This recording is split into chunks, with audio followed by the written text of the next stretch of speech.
board of directors I don't think they had really an idea what to expect. And again, we told them all the way through that as long as we can pay our bills and that we can have a concert the following year, then that's what our goal was. And so we achieved the goal in that we managed to pay all our bills. We didn't have to go to anybody and say we don't have the money to pay you. And so that was good. The first year was just survival year. There's a lot of things when you have something going on and you miss a year, it'll take 3 times as much energy to bring it back again. So the first year was survival and pay the bills.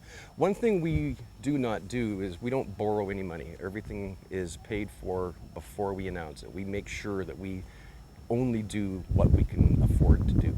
It'd be very easy to run out and get some financing and make it grow very quickly. But then you got the problem of debt. With the co-op, there's not as much money. There's no pockets to dig into if you need money. So you can't go to the owners and say, hey, we really need this, so put more money into it. The co-op doesn't have that ability to do that if they haven't sold the tickets. So we have to be much more conscientious of what we spend and how we spend it. During the days of the original Classic Rock Weekend, local volunteer groups like the Kinsman and Rotary Club were instrumental in providing bartending and security services for the festival. Like the local businesses that invested in the event, many lost money in the bankruptcy. The Rockin the Fields group would need them on board again in order to pull off a festival, but for some, it would be a tough sell. That was one of the difficulties or roadblocks that we came upon when we started with this concert or with the co-op group, is getting people back on board to trust us, because they've been burned twice and they weren't about to put money into it if they're going to get burned a third time. So we had a lot of talking to do, and that was the first few months. Even to bring the service clubs on board, we talked to them and they were apprehensive. The organization was headed up by Grant Butler. At that time, he came and presented to our club and convinced us that it was going to be a different setup. And that different setup is that the volunteer groups, there are six different volunteer organizations, service clubs and different groups that are involved. We formed a separate board and we purchase our liquor, ice and other supplies and provide the service.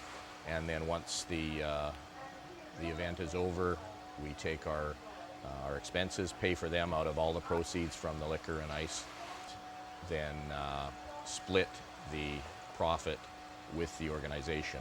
So that's turned out to be really a breath of fresh air for us. It's an opportunity for us to participate without a lot of risk. But even with people to buy memberships and people to work the bar, the concert still couldn't go without music, and hiring bands proved to be a challenge. We couldn't get sponsors because we didn't have any bands. We couldn't get any bands because we had no money, because we had no sponsors, because we couldn't sell tickets. So it was a circle. First year was a financial challenge. Because we kind of started so late, it wasn't until about June before we really got things going, and that we found the sponsor in RX North. We talked to, they believed in the concept. They're from Minnedosa, Niqua. They started the business here. They're community-minded. They stepped in and gave us a very large financial boost. Getting bands the first year, that was a challenge. We started with some of the local performers, the Brandon bands, the Saskatchewan bands, and these guys jumped up and they helped us out big time. They got into it in a very positive fashion. We started sending emails out to some of the Canadian performers that we thought may fall within our budget. And so we called in some favors, especially Tom with the people that he deals with, being he's a promoter, and got some really good deals on bands and equipment and that kinds of things. Eventually, though, we got fortunate where Jerry Doucette decided that he was going to give us a bit of a break on the price, and he offered to play here and showed up, and that was our headliner for the year. And lo and behold, shortly after that, Chilliwack let us know that they'd be interested in playing as well. And I ended up doing all the original negotiations for the rent to the landlord and stuff. And even the landlord, who's Ted Clark, his rental cost decreased by 90% when we started talking to him. And tell them who we are and the options. Actually, the local people came on board. We went to them and said we want to get the concert going, so we had a plumber that donates his time. We have an electrician that donates his time. We have a carpenter that comes in and donates his time. We've got an excellent business out of Brandon, Hertz Rentals, donate us all the equipment. So everybody's donating everything. And that's the only reason why this is going. We give $5 from each shirt back to the concert, which is a little higher than other vendors, but because we appreciate the fact that they're local, that they're staying local, and that we are local, and we want to see the concert succeed. Everybody's stepping up and doing what they can for nothing, which helps us. We got a lot of donations, people just saying we want the concert to continue. Let's just keep it going. We'll worry about money at a later time. So that was our whole. Once the board brought us on board, that was our whole mandate at that point, is just to get the concert going. And little steps, baby steps. Watch the budget very closely. You can't spend what you haven't got, and that's what we told all the people that were supplying us with material and even security. We're not going to tell you any lies. We're going to be up front. We'll tell you exactly how many tickets we're selling. We're not going to exaggerate. There's no reason to do that. But baby steps. And that proves, so far it's been proving good. With just 600 people in attendance, Rockin the Fields' debut year was a far cry from Classic Rock Weekend's glory days. But the board of directors were just happy to have broken even and put on a festival the fans enjoyed.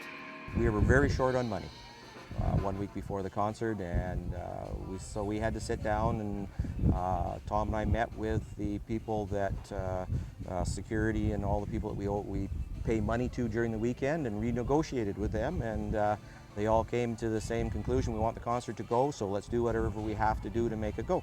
We managed to do what we intended to do, which was, let's have a concert, let's pay all the bills, let's share the profits with the local community. The first year was survive and pay the bills, which we did. And nobody got messed around with. The volunteer groups made more money the first year with us, with a small crowd, than they made when there was 10,000 people. So that made us proud. We tuned in the budget and pulled in the strings, and managed to pay all the bills and get ready for the next concert. And that was the goal. We just wanted to have a concert. We didn't want to have a year's break, because then you lose that connection with people.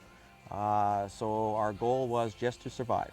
When Doug Carnes got on that stage last night and said everything's clear, every bill is paid, everything is done, we made it, the board of directors, I don't think there was a dry eye. And there weren't a lot of dry eyes in the audience, because the people really wanted to be there.